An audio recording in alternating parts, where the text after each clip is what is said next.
गोदान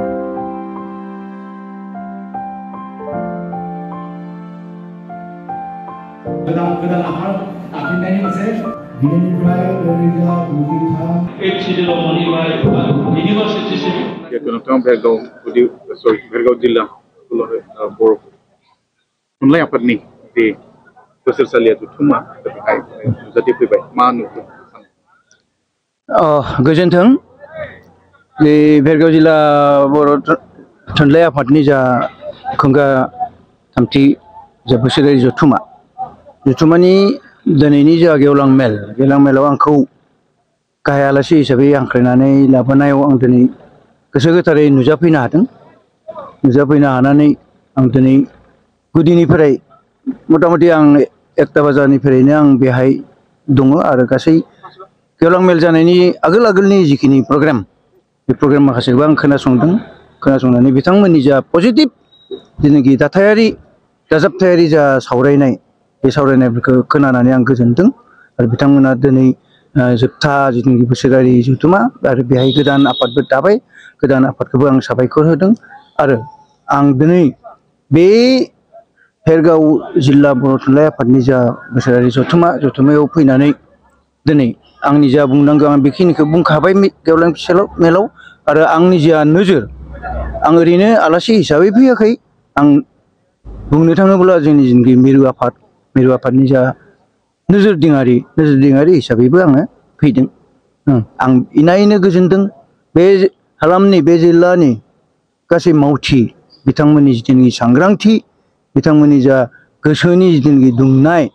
बेखौ आं नुनानै इनायनो गोजोनदों आरो बेबायदि जुदि गासैबो रायजो राजाफोरा मावथिफोरा जुदि लैहोर फैनानै जोंनि खामानियाव हेफाजाब होयो मदद होयो अब्लानिया बर' रावा बर' थुनलाइया बर' बिजोङा माब्लाबाबो थैनो थाङा आं बेखौ रोखा जानो हादों। बर' रावा दिनै बर' रावखौ फोथांना लाखिनांगौबा गुदि फरायसालिफोरा दा बांसिनैबो बर' गुदि फरायसालिफोरखौ जों नुबाय फोरोंगिरि गैया बहाबा हयथ' देग्लाय गोदान जिहेतु एडमिसन जागोन दा बेफोरावबो जों नुबाय फरायसाफोराबो गैला दा बिदियाव बर' रावा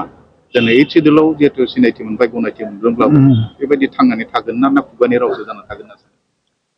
बेखौ दा गोबां बाथ्रा सावरायनांगोन बेखौ सावरायनो गोनां जायोब्ला दिनैनि जा गुदि जिथुनाखि फरायसालिफोरनि जा हालोद बे हालोदखौ सावरायनो थाङोब्ला जों दिनैनि जा जाहोन बे जाहोनफोरखौ जोङो मोनदाङा जाहोनफोरा दिनैनि नङा गोबां बोसोर सिगांनि जों बबे सनाव बे 1968 मायथाइनिफ्रायनो जों बर' बिजोंखौ जों थिसनदों बे समनिफ्राय फरायसालियाव फोरोंगिरि गैया अब्लाथ' गथ' दंमोन फरायसाफोरा लोब दंमोन दाखालिसिमबो दंमोन खिन्थु जेला गभर्नमेन्टआ सरकारा गावसोरनि जिथुनाखि खुंथायनि गोहो बे खुंथायनि गोहोआव फाग्ला जानानै गावसोरनि जा सार्थ खाबुखौ लानो थांनायाव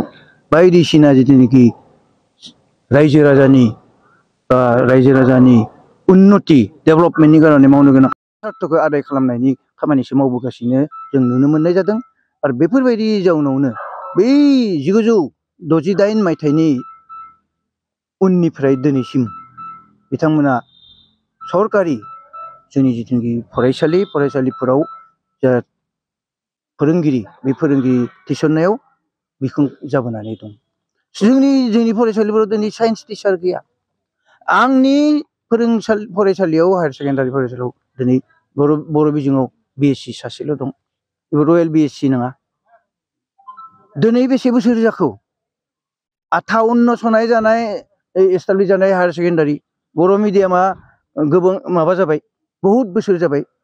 दिनैहालागै BSc सासेजों हायार सेकेन्डारि गंसे सोलिबाय दं BSc गैयाब्ला जोङो माबोरै एडभान्स होनो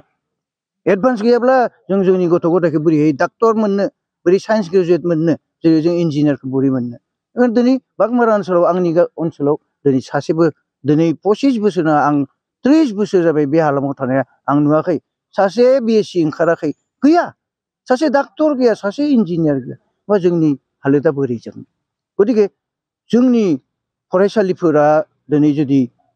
बायनो थांदों बे थांनायनि जिथुनाखि फेक्टर बे फेक्टरा खिन्थु सरकारि फेक्टरा बांसिन दायी दं मास्टर मोजां मोननायमोनब्ला जोंनो नांगौ मास्टरखौ फोरोंगिरिखौ थिसननायमोनब्ला जोंनि बिमा बिफाफोरा जोंनि गथ' गथायखौ लाङामोन बेलेगाव लाङामोन जोंनि गथ' गथायफोरा खमायलांनाय नङामोन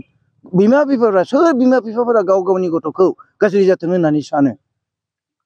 बयबो बिमा बिफाफोरा गाव गावनि गथ' गथायखौ लानानै सिमां दं आरो बे सिमांखौ जाफुंहोनो थाखाय बिथांमोना फरायसालियाव गथ'खौ हरो जुदि जोंनि फरायसालियाव जुदि नांगौ फरायसायानो मा फोरोंगिरि गैया अब्ला जोंनि बिमा बिफाफोरा मा मोखांखै नायनानै गावनि गथ'खौ बे फरायसालियाव होनो बेफोरबो मोनसे जाहोन बहुत जाहोन आरो दिनै जिथुनाखि आधुनिकीकरण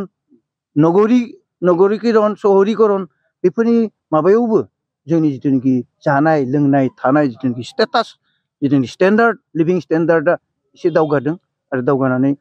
जों गथ' गथायफोरखौ जों एसे स्टेन्डार्ड खालामनो कारणे गुबुन गुबुन मिडियामाव हरनानै जोंनि जिथुनाखि गावनि आंगो मिडियाम बे मिडियामाव गथ'फोरखौ फेसेमनानै लानाय जों नुनो मोनो स्टेन्डार्ड जानायनि बेलायाव गावनि रावखौ बावगारलांदों बेनो